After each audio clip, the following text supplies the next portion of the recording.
Сразу из аэропорта Грозного Павел Астахов отправился в реабилитационный центр для детей с ограниченными возможностями. Омбудсмен приехал в Чечню вместе с представителями книжного издательства «Эксмо». С собой гости привезли книги – 5000 экземпляров. Библиотеку торжественно открыли, и первые читатели смогли ознакомиться с книжными изданиями.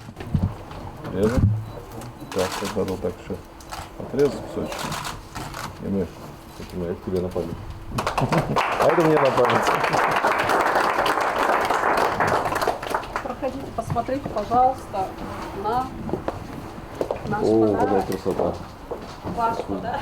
Красочные полки заполнили книгами популярных детских авторов, таких как Корней Чуковский, Самуил Маршак, Агния Барто и других полюбившихся писателей. По словам работников, в реабилитационном центре ребятам не хватало сказок. Сегодня у нас, конечно, очень радостный день. Благодаря Павлу Астахову наш центр приобрел вот эту вот красивую, светлую, интересную библиотеку.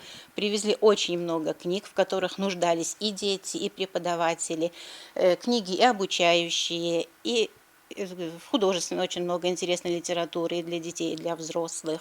Книги – это не единственный подарок правозащитника. В реабилитационном центре открыли и тренажерный зал. Он специализирован для детей с ограниченными возможностями. Уполномоченный при президенте Российской Федерации по правам ребенка поблагодарил сотрудников центра за самоотверженный труд. Никакими подарками не высказать вот ту благодарность, которую я испытываю по отношению к людям, которые работают с детишками, с особыми потребностями, они требуют особого отношения. Это действительно люди, которые самоотверженно занимаются этим, несмотря ни на что.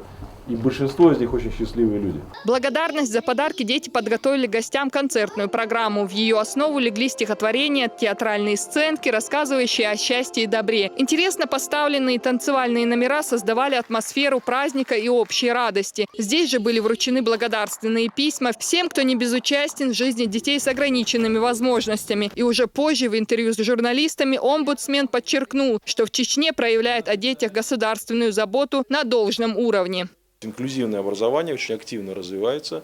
И здесь надо особое спасибо сказать Министерству образования и науки Чеченской Республики, и, конечно, руководству Чеченской Республики, потому что на этих детишек обратили особое внимание. Ребенок не должен встречаться с человеком в белом халате и пугаться его.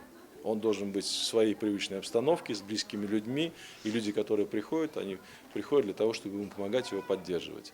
И благодаря тому, что вовремя глава республики Рамзан Ахматович Кадыров обратил внимание на эту проблему, его поддержали его команда, и люди отозвались с благодарностью тому, что делается.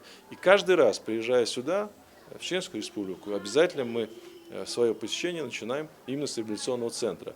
И мне очень приятно видеть и наблюдать за изменениями, которые происходят. Реабилитационный центр для детей с ограниченными возможностями открыт в республике в 2012 году. Сегодня здесь обслуживает более 200 детей. Им оказывается специализированная медицинская и психологическая помощь, а также создана приятная атмосфера, помогающая детям социализироваться в обществе. Луиза Батыжева, Мурад Эльбукаев, Дени Хавхаров. Новости.